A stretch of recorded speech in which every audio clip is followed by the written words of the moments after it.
online in 3, 2...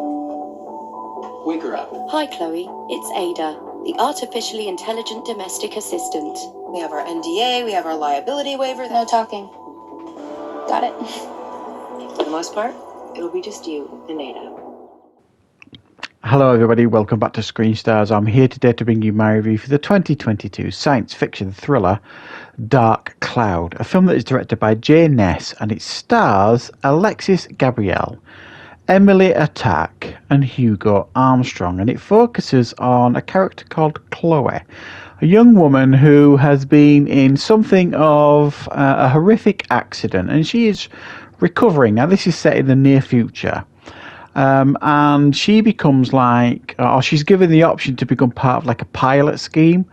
It's like a therapy scheme where you go to this isolated place and you kind of get better through the use of artificial intelligence. It's like a form of artificial intelligence that will kind of give you everything that you need to recover. As you can imagine, things generally don't go well with artificial intelligence in science fiction films, and this one's no different, and things turn sour. Right, what are my thoughts on Dark Cloud? Well, this is a science fiction film that is playing with very familiar tropes that we see an awful lot in science fiction films, all the way back to 2001, and probably before that as well. Artificial intelligence turning bad, so to speak. Does this one offer anything new to this genre? Unfortunately not, no. While this is what you could describe as a low budget film, there is also a certain amount of polish here with this film. It looks good. There's some nice cinematography. The sound is all on point. The performances are all absolutely fine. It is of a decent quality here. So that makes the film certainly a little bit more tolerant to watch. However, the pacing and the structure of this film, I think many will have an issue with. I certainly found it a little bit of a chore to watch, I think it's fair to say, because there's not much in the way of excitement here. And pretty much everything you expect this film to do, it does. It doesn't offer any surprises. It didn't to me. You just kind of basically sat waiting and waiting and waiting for the artificial intelligence to start turning nasty. And then when it does, it's a little bit underwhelming. I'm not going to lie. I'm very predictable, when artificial intelligence turns bad and then, the person it's turned on sort of thing tries to fight back, and then the other people trying to take control of the AI that, when they realise something's wrong and it won't let them. It's the usual stuff that you see over and over again. It's basically human against machine. And it's something science fiction has been playing around with for decades now. I'm not really sure there's anything new it can do with it in a science fiction film, and this film certainly doesn't do that.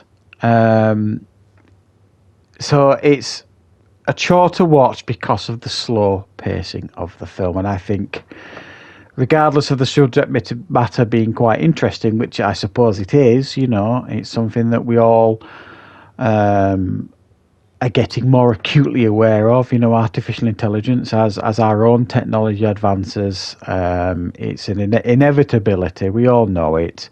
And there are other films that have done it more effectively, because this is described as a horror sci-fi. I genuinely fail to see, and thriller.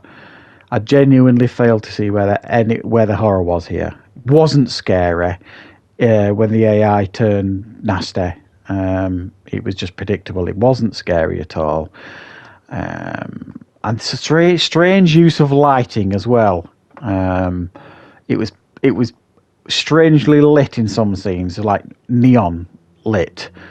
that didn't kind of make sense. I'm sure artistically it made a lot of sense to the director and things like that, but it didn't seem to make a lot of sense in regards to the film.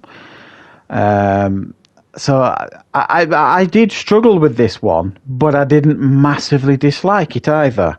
I thought Alexis Gabrielle, playing this young woman, Chloe, who is very, very damaged young woman after her serious accident,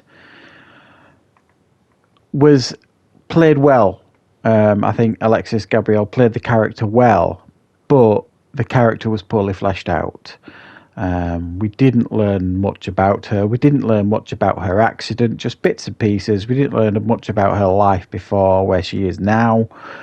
So therefore, even though she was quite a likable character, there wasn't a massive amount to root for. And everybody else who was injected into this film in some way was done so quite pretty poorly, so it didn't really add anything to the film. I mean, so essentially what you've got for the most of the runtime of this film is this one character against this AI, and it just didn't work. It got a bit tiresome, it got a bit dull, got a bit boring. And if it had been a strong finish, I think it would have helped the film, because, like I say, it's a well-made film with good direction, good performances, and all this kind of stuff. But it just bubbled along. There was nothing really to really get you massively invested.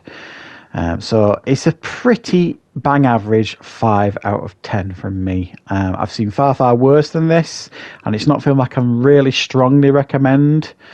But it's certainly not the worst film you're going to watch this year if you do choose to watch this one. So thank you very much for watching. I hope you enjoyed this review. I will be back, of course, with loads more content on the channel very, very soon.